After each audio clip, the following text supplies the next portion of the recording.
We're here at Simi Valley with the one and only Rorrie, the Red Ranger from Beast Morphers. How are you doing today, sir? I'm doing good, man. How are you living? Good, man. It's good. It's nice to have conventions back, right? You know? Oh, I know. We had to take a break for COVID-19, and we finished wrapping like 2019.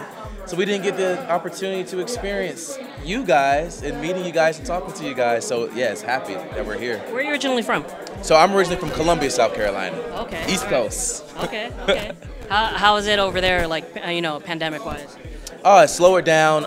It didn't get as bad as it did on the west side, but things definitely did shut down. And kind of the thing with the East Coast, or at least South Carolina, there's not a lot kind of happening. So with everything being shut down, it slowed a lot of things down. So we were able to kind of make our way just around the nation to kind of just see everybody. Or for myself, I was able to kind of create more business opportunities for me and my talent. I work for an agency in Columbia, South Carolina, the Diablo agency. Shout out to the Diablo agency, and create more opportunities for them. So I had to travel a little bit more. Yeah. Which I bet you love traveling. I mean, it's probably like second nature to you. Of course. Now, I mean, like, your show was last season, but you've been doing the con circuit for a while.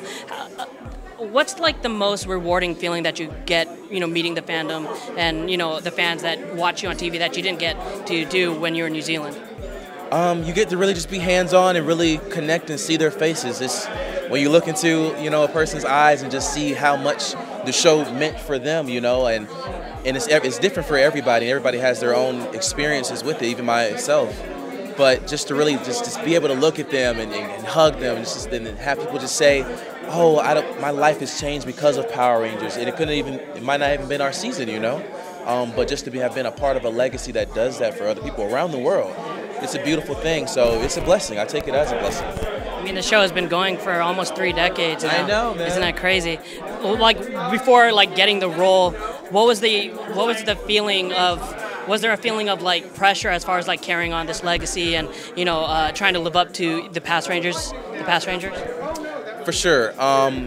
It is a thing for myself, I am the very first African American Ranger in 10 years. So yeah, it was pressure for me. I would have to live and take on this role. The last Ranger we had was Ika Darville from RPM. It so happens. Right. It happened. It just so happened. And it was definitely a lot of pressure. And I think that a lot of us, because our season was very diverse, I think a lot of us had kind of that same type of thing like I had. Jazz was the very first Indian Ranger. You had Abraham. You had Cosme as, Latino Rangers. Christina was Vietnamese.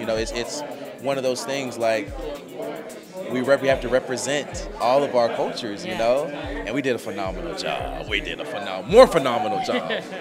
Now, I mean, like you said, representation was really, it's been a huge pillar within the Power Ranger, universe. Why is it so important for them to continue this? It's important to continue because for every generation, there's a new kid that says, I want to be that, and they have somebody who they can look up to and say, yes, it's Liana, or it's Colby, or it's Rorrie. I look just like them, or they act just like me, and I want to be exactly like them. And because we are all role models in our own respective rights, even past Power Rangers, even outside of what we do, it's good to have and let the next generation see that it's important. It really is important, because without guidance, without direction, where are they to go? And this world can get a little mucky. So it's good to have somebody you can navigate. Woo-hoo! We got a Ninja Steel Ranger over here. One amazing thing that I loved about your season is you guys got to have the great Austin St. John on your series. Yes. What was it like working with him, and did he give you any advice, going forward as a Power Ranger? What was amazing working with Austin. My very first experience, I hurt myself on second unit, and I was sitting in the green room, and here comes Austin St. John and his assistant, and he does a diagnosis on my foot. He examines it, and so I think I rolled my ankle. Had to roll my ankle, and he bandages it up, and it's just this is Austin St. John. This is Jason, and I'm playing it so cool. So in my experience, and you can talk to him, and how was it meeting Rorrie for the very first time? He seems like he was very cool.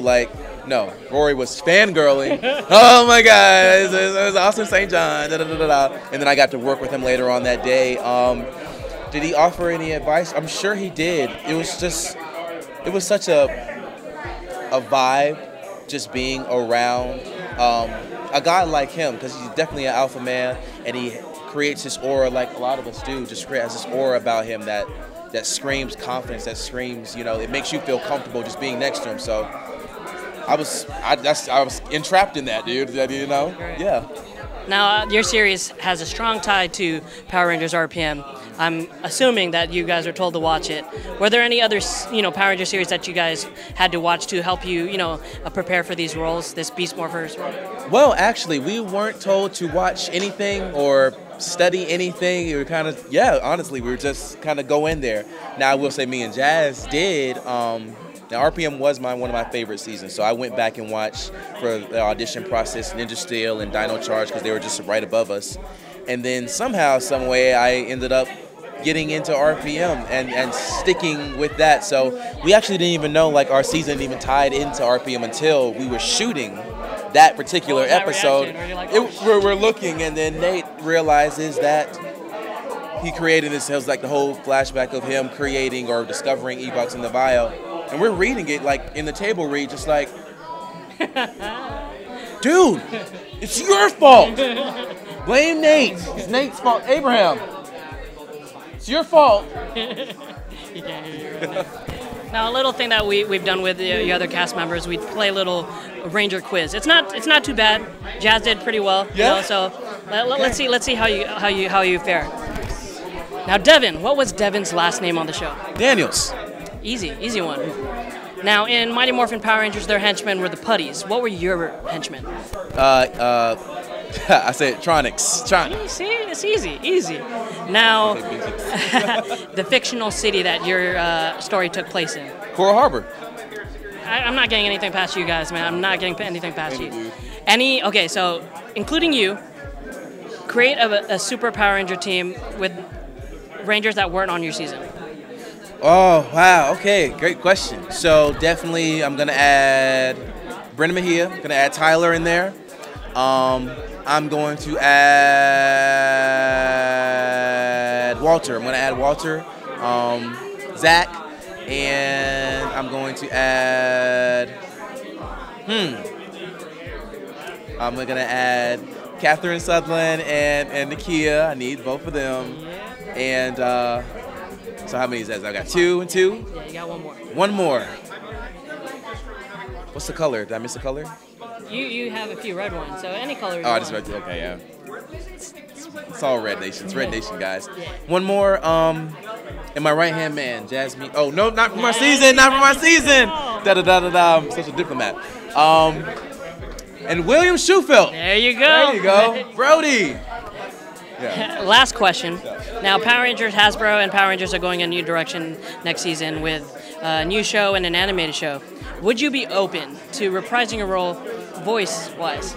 For sure, I'm open, yeah. Devin Daniels is one of those characters I think definitely left his mark in the Power Ranger universe and definitely has more of a story to tell. I mean, he's the commander, So what's that? Is he still the Red Ranger? Is he the Red Ranger and a commander? Yeah.